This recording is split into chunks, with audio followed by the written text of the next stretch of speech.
ஒரு முக்கியமான தலைவர் என்கிட்ட பேசினாரு. சார், நீங்க அதெல்லாம் விட்டுடுங்க, ஜூலை 14 16 விட்டுடுங்க, 18 விட்டுடுங்க, ஜனவரி 14 விட்டுடுங்க, நவம்பர் 1 விட்டுடுங்க. ஆனா உண்மையா தமிழ்நாடு விடுதலை கிடைச்ச நாள் வந்து மே மாசம் 4ஆம் தேதி. இது அவருடைய கருத்து. அவர் சொன்ன கருத்து. 60 ஆண்டு காலமாக இருவரும் மாறி மாறி ஆட்சி செய்து உண்மையான தமிழ்நாட்டுக்கு விடுதலை கிடைத்த நாள் என்று மே மாசம் 4ஆம் தேதி மக்கள் ஒரு புரட்சியை ஏற்படுத்தினார்கள், ஒரு மாற்றம் கொண்டு வந்தார்கள் என்று இது அவருடைய கருத்து. ஊடக நண்பர்களுக்கு இதை திரித்து இதை நான் சொன்ன மாதிரி நீங்க போடாதீங்க. ஆனாலும் 10 ஆண்டுகளுக்கு முன்பு இந்த முயற்சியை நாம் எடுத்தோம். மாற்றம் முன்னேற்றம் மாண்புமணி என்று 2016 ஒரு பிரச்சாரத்தை மேற்கொண்டோம். ஒரு மாற்றம் வேண்டும் என்று அது முயற்சி செய்தோம். நமக்கு என்ன பிரச்சனை தெரியுமா? நம்ம எல்லாமே முன்கூட்டியே செஞ்சிடுவோம். அதான் நமக்கு பிரச்சனையே.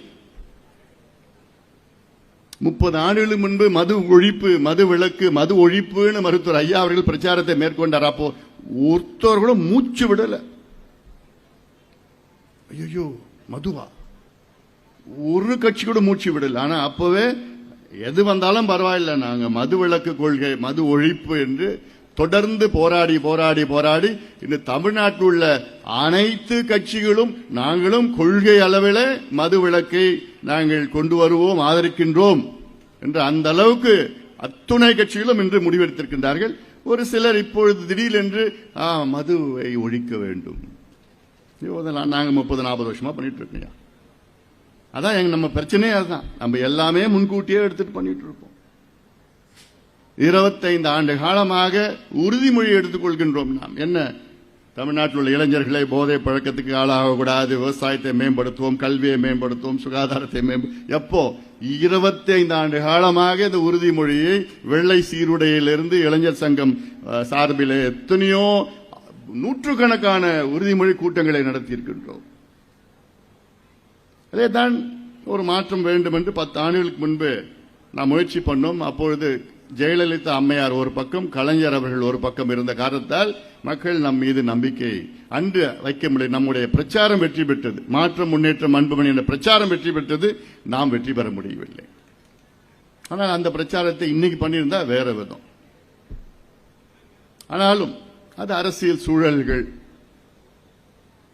ஆனால் இன்னைக்கு பாட்டாளி மக்கள் கட்சி என்ன சொல்கிறது, பாட்டாளி கட்சியுடைய அறிக்கைகள் என்ன என்று தமிழ்நாட்டில் உள்ள அனைத்து மக்களும் கூர்ந்து கவனித்துக் கொண்டிருக்கின்றார்கள். மக்கள் மட்டுமல்ல, அத்துணை தலைவர்களும். ஏன்னா நம்ம அறிக்கை வந்த பிறகுதான் மற்ற தலைவர்கள் அதை பார்த்து தான் வந்திருக்க, அன்புமணி விட்டுருக்காப்லையா, சரி நம்மளும் அதை பார்த்து காப்பி அடிச்சு கட் பேஸ்ட் போட்டு அது எனக்கு அதுல ஒரு மகிழ்ச்சி தான். ஏன்னா நம்ம சொல்ற கருத்தை எல்லாருக்கும் போய் சேரணும். ஆனா கடந்த 5 ஆண்டு காலம் அது என்னன்னு தெரியல. திமுக ஆட்சியில் அது அப்படியே ஒரு நிறுவனம், பெண் நிறுவனம்லாம் வச்சுக்கிட்டு அவங்க மீடியாவுக்கு போன் பண்ணி அச்சுறுத்தி, அதில் ஒரு உதாரணம் நான் சொல்றேன். கடந்த ஆட்சி காலத்தில் முதலீடு சம்பந்தமாக ஒரு செய்தியை நம்ம வெளியிட்டோம்.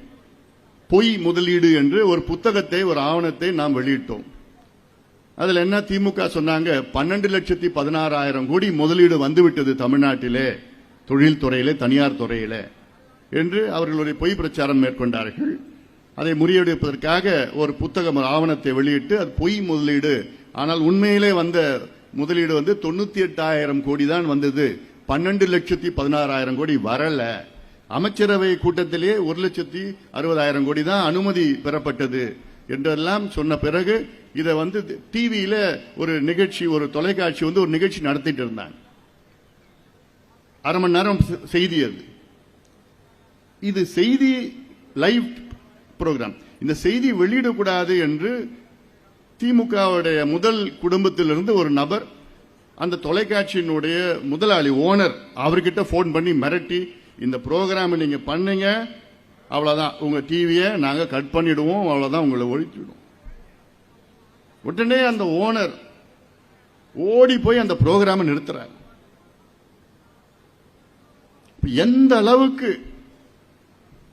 கடந்த ஆட்சியில் யாருக்குமே ஒரு விடுதலை இல்லாத ஒரு சூழல், ஜனநாயகம் இல்லாத ஒரு சூழல்.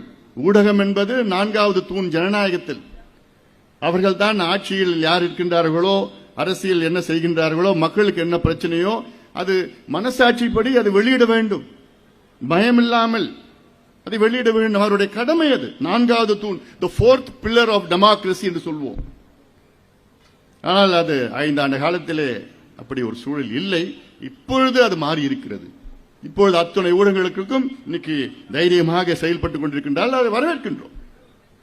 அச்சுறுத்தல் எதுவும் கிடையாது உங்களுக்கு. உடனே இப்படி பேசினா அன்புமணியா, ஓ கூட்டணி வச்சுட்டான், ஆளுங்கட்சி கூட அன்புமணிக்கும் இருக்கும். எங்களுக்கு வேண்டியது என்னன்னா தமிழ்நாடு மக்கள் வெற்றி பெற வேண்டும்.